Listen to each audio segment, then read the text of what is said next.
Hi there, it's Will from Potato Strong.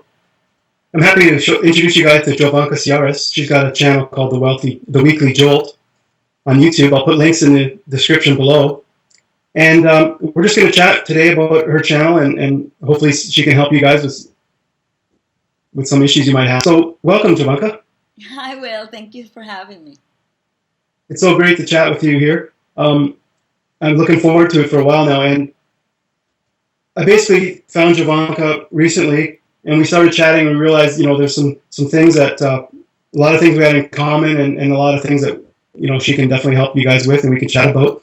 So why don't we start out with, if you just help some of my subscribers understand your channel and sort of how you got started with the YouTube channel, why you started that. Yeah, I am a nutrition educator, so this is the kind of work that I do. I see people on a regular basis. I talk to people and do lectures and workshops. And people used to come to me with the same exact questions over and over. So the big reason for having a channel was to answer some of these questions in a way that could hopefully access as many people as possible. And also, I am extremely passionate about things like do-it-yourself home remedies using herbs. I'm a very passionate about herbalism and using food as medicine. And I started to realize that I use a lot of, remedies that my grandmother used to pass on to us, to my mother, and then to us. And those things were really great. And instead of using over-the-counter remedies or reaching out for a pill, let me try to see if the foods that I can eat, maybe with a tea or with an herb, I can solve a basic ailment that may afflict most people. So that's what I do in my channel. I just give people little tips on how to live a healthy life, and I tend to focus a lot on digestive health issues like constipation and bloating and gas and those things that tend to affect a lot of people.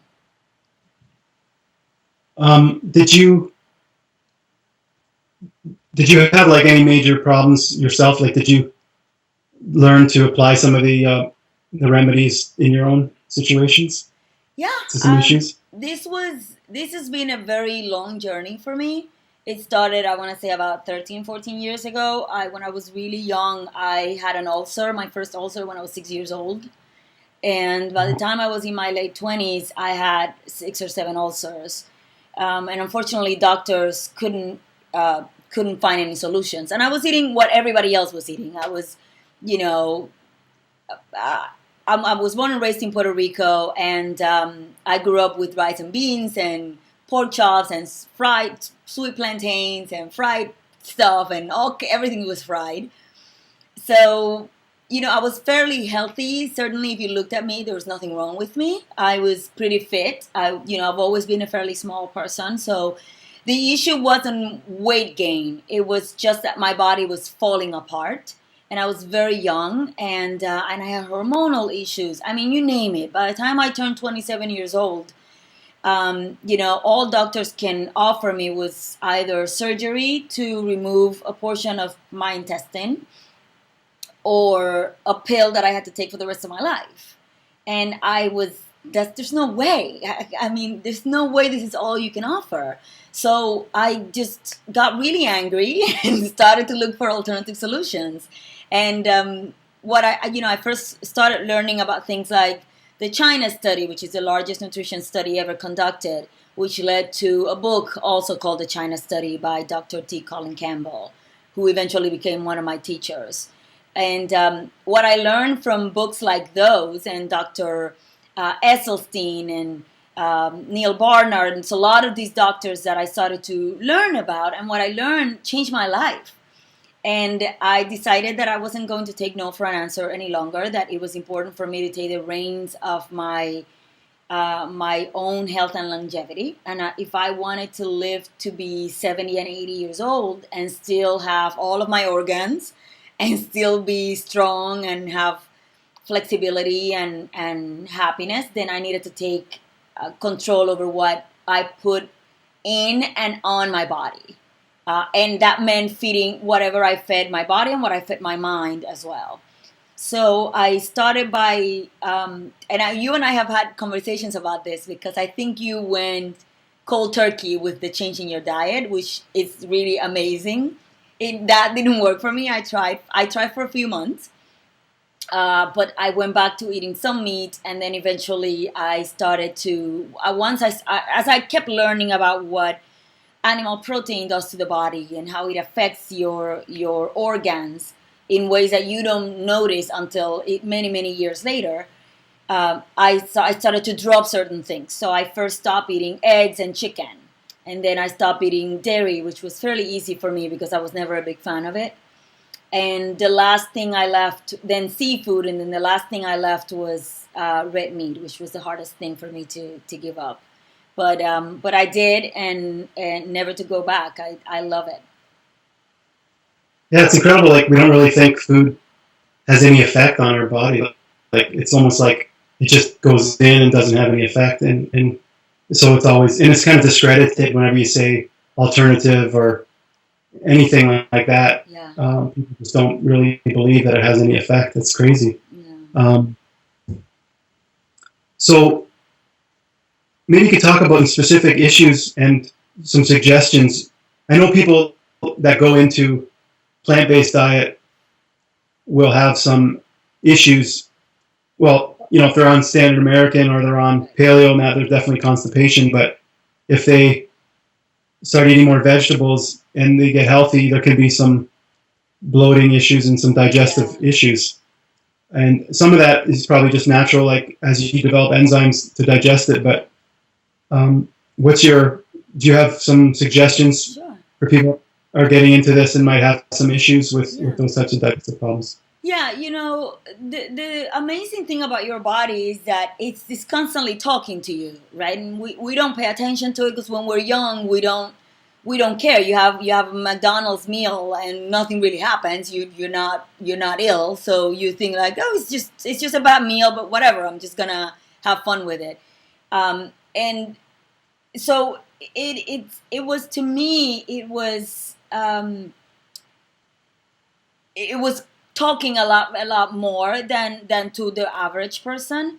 But the funny thing about what you were saying is that your body tends to use, how do I put this? There's a lot of stuff that happen in your body as you get older, that it's been happening since when you're younger too, but you don't actually necessarily notice or are paying too much attention. So there's a lot of pollution, a lot of debris that stays with you when you put too much junk in your body.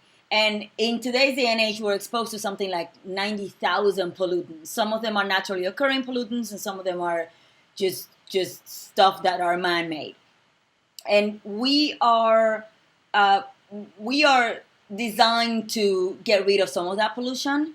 Our bodies have ways to get rid of that stuff, but it is not designed to get rid of that amount. We are, at the end of the day, the same type of human that we were 100 years ago, 200 years ago, 300 years ago, when none of that stuff was in the environment. So when you're young, you're sitting around and nothing is happening, and you're like, oh, it's totally fine. But all of these excess of pollutants are like sticking in parts of your body somewhere, like, I don't know, in little parts.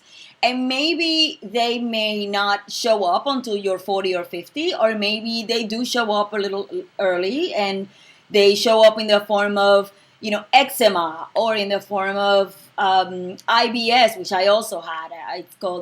It's known as irritable bowel syndrome, or an ulcer, or constipation, or diarrhea, or whatever it is. And so you're spending years and years and years doing that, or excess of weight. And one of the things that I actually learned was that when your body is too polluted, it's very hard for you to lose weight. It's very hard for your body to do anything for you that's supposed to be doing when you have too much of that excess pollution. So it was very important to me to maintain, cleansing and detoxifying was key for me. The problem is that detoxifying is not a simple process. It's not something that happens overnight. In my case, it took me a year to get my body to a point where digestion was regulated, and where I was going to the bathroom regularly, and I wasn't gassy or bloated 3 or 4 times a week. Most of the people that I see, especially women, tend to be really gassy and bloated all the time.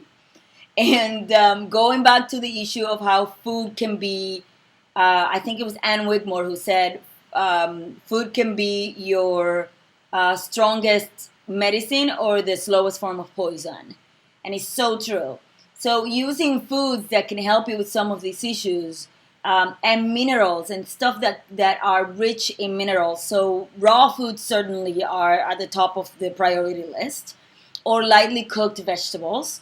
Um, Need to be part of your daily routine. And certainly lots of fruits and vegetables, things that are filled with enzymes and phytonutrients and are live and that are going to help you with probiotics and help you replenish all that flora in your intestines that are eventually going to help you regulate your digestion.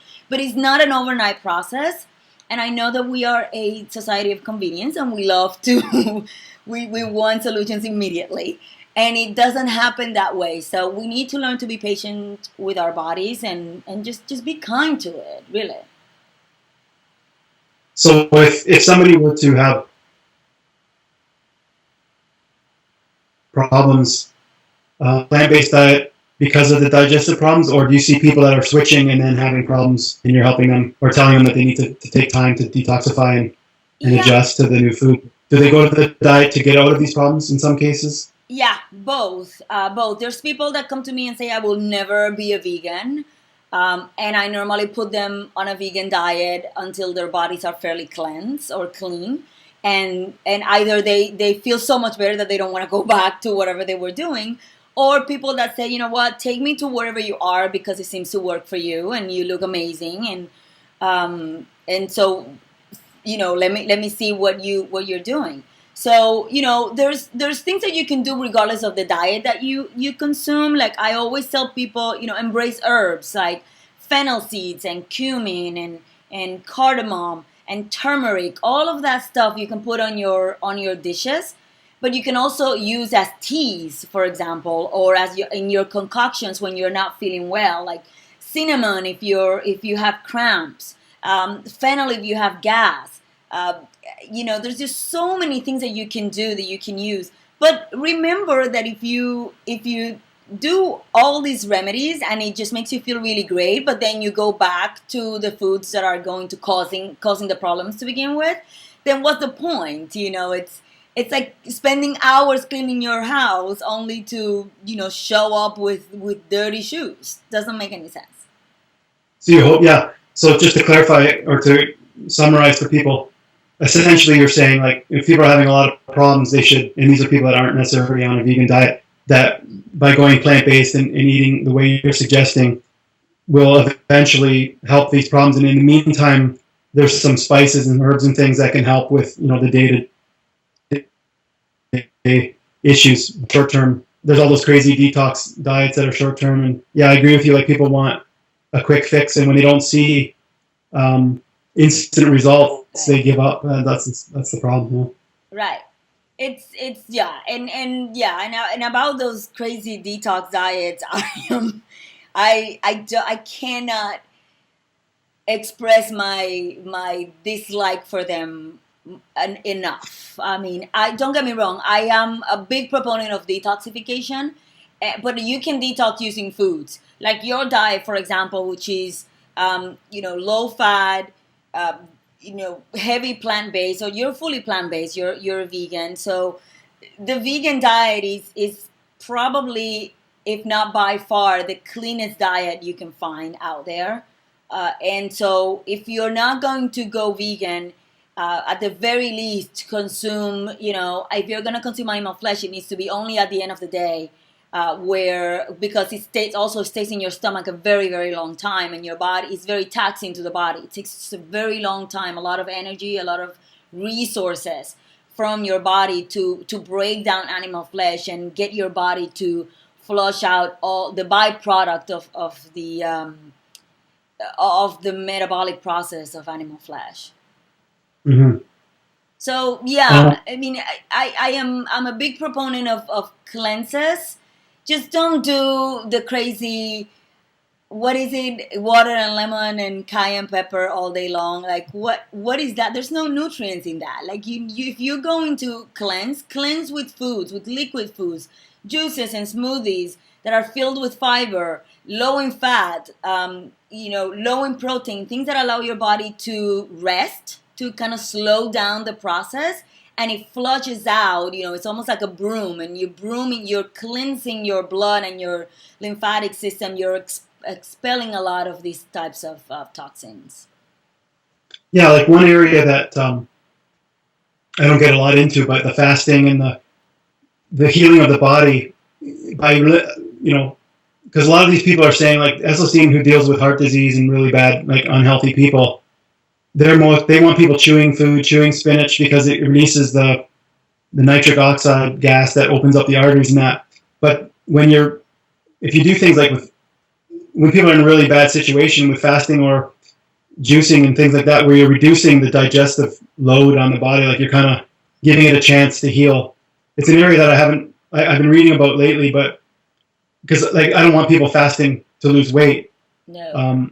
I mean, in a sense, basically, like you say, the food can do it for you, but at the same time, the body has to process the food that you're eating, and there's times when you need your body to just focus on healing itself, and Right. and I think that giving it a break sometimes from having to digest food all the time can definitely. Like I eat around 6 o'clock, 5, 6 o'clock at night. I don't tend to eat until 9 or 10 in the morning. So I mean, there's like a pretty big window every day that your body has a break. Hopefully, it Absolutely. can do itself.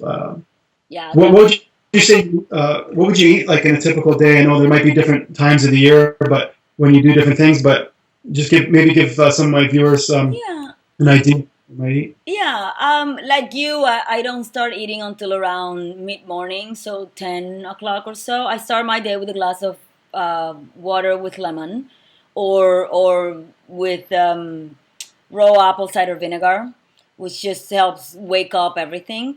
And I eat from light to heavy. So my breakfast is densely nourishing but very light. So it could be a smoothie or it could be a green juice. So something really simple. And my green juices and smoothies have a little bit of fruit and a lot of green. So say the smoothie will have some kale and some spinach and maybe have a frozen banana and some berries. So simple but just very full of nutrition. And then lunch, it depends on the time of the year. When it's cold out, I normally eat soup, so it could be lentil soup, or I could make some sweet potatoes or potatoes, or quinoa. I make a little salad and a little saute. I love saute, so I saute vegetables all the time with all kinds of stuff. It could be tamari sauce. It could be whatever. It just could be a little bit of water and some spices, and I'll eat that for lunch. So lunch is actually my heaviest meal in terms of caloric content. It has a lot of calories. It's large amounts of stuff. It's in the middle of the day when the hottest part of the day is, and when you need a lot of energy. And then at nighttime, I have something fairly similar to lunch, but in a smaller amount. At that point, I'm not terribly hungry, and if I need some extra, I'll have a little bit more. But it's pretty much the same thing. So it could be sweet potato, it could be some rice pasta. I tend to stay away from gluten, but I'll have some pasta. I love brown rice, so I'll have some brown rice. I embrace some of the beans that are like smaller beans. So the Indian recipes. So mung beans and stuff like that are a little easier to digest, and they're very nourishing, very grounding. They make you feel really fun, and you're not very bloated. So yeah, that's pretty much and I always have something raw in every single one of my meals. So if the meal is cooked, I still have, whether it is a little bit of kale or maybe a slice of avocado, or a little salad or something raw, to make sure that I have a lot of live enzymes on the meal. Mm. That sounds really good. Yeah, it's fun. I'll have to try some of that. I'm there's some beans, like I just do the typical, black beans and kidney beans and lentils. So when I hear different types of beans or things, um, over time I expand, I try something else, but I've got a basic set of stuff I eat. But Yeah.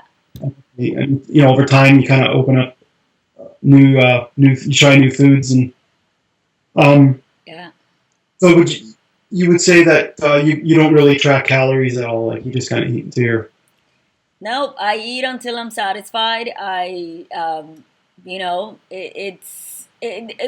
For women, it's a little bit of a different dynamic because we have, we are affected by the times of the month and whatnot. And there's certain times of the month where you feel like stuffing yourself with stuff. And so I eat the same thing. I just stuff myself with the same thing. So some days I eat to be satisfied, and some days I eat a little bit more.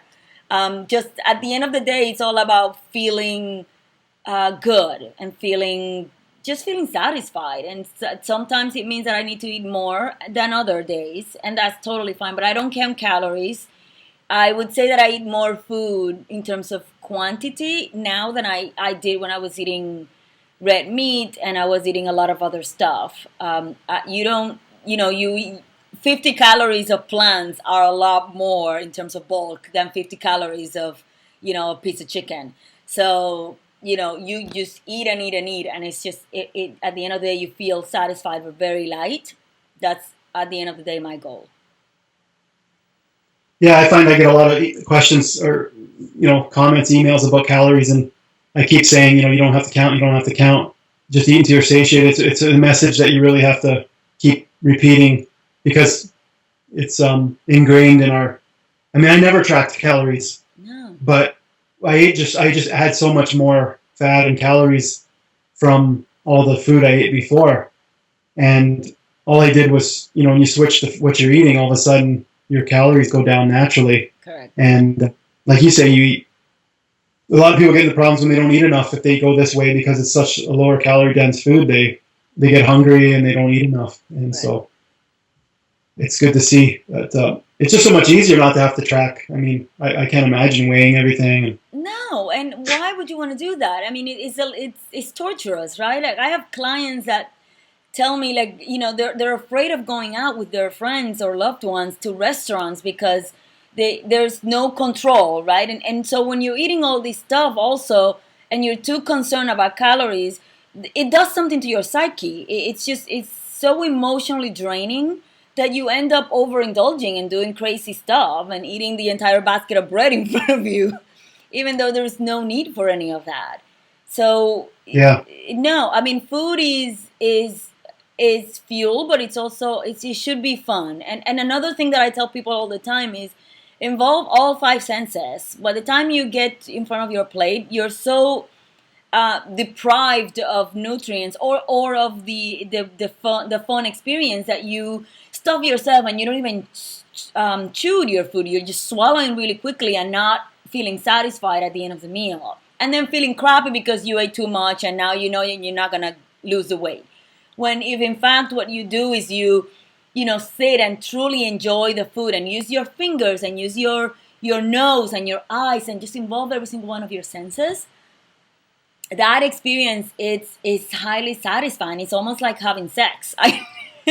This sounds ridiculous, but at the same time, it has a lot of. I mean, when you're making love to someone, you're just involving every single piece of your body.